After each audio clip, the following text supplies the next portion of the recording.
ప్రపంచ ప్రసిద్ధిగాంచిన లేపాక్షి ఆలయ ఉత్సవాల్లో భాగంగా గురువారం రథోత్సవ కార్యక్రమం రమణీయంగా జరిగింది. ఆలయ చైర్మన్ రామానందన్ మరియు వైఎస్ఆర్ పార్టీ నాయకులు వేణురెడ్డి నాయకులు రథోత్సవ కార్యక్రమంలో పాల్గొన్నారు. ఈ సందర్భంగా ఆలయాన్ని పూలతో ప్రత్యేకంగా అలంకరించారు. అంతేకాకుండా లేపాక్షి మరియు హిందూపురం పరిసర ప్రాంతాల నుండి వచ్చిన భక్తులు అడుగడుగున శివనామ స్మరణతో లేపాక్షి ఆలయ ప్రాంగణం మారుమ్రోగింది. వచ్చేసిన భక్తులకు అన్ని రకాల సదుపాయాలు మరియు పోలీస్ భద్రత కూడా ఏర్పాటు చేయడం జరిగింది. ఈ కార్యక్రమంలో పలువురు ప్రముఖులు పెద్ద ఎత్తున భక్తులు పాల్గొన్నారు.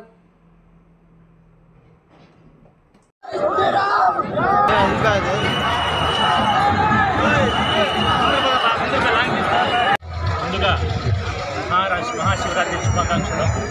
ఈరోజు మహాశివరాత్రి సందర్భంగా లేపాక్షి ఉత్సవాలకు విచ్చేసినటువంటి హిందూపురం ప్రజానికానికి, లేపాక్షి మండల ప్రజానికానికి మా వైఎస్ఆర్సీపీ కుటుంబ సభ్యులందరి తరఫున శుభాకాంక్షలు తెలియజేస్తున్నాను. ఇలాగే ప్రతి సంవత్సరము లేపాక్షి ఉత్సవాలు జరుపుకుంటూ ప్రజలు సుఖ సంతోషాలతో విరిసిల్లాలని చెప్పేసి ఈ సందర్భంగా కోరుకుంటున్నాను. ఆ వీరభద్ర స్వామి, కనకదుర్గమ్మ స్వామి ఆశీస్సులు ఎప్పుడు హిందూపురం ప్రజలకు ఎప్పుడు ఎల్లప్పుడూ ఉండాలని చెప్పేసి ఈ సందర్భంగా కోరుకుంటూ అందరికీ మంచి జరగాలి, సర్వే జన సుఖినో భవంతు అని చెప్పేసి తెలియజేస్తున్నాను.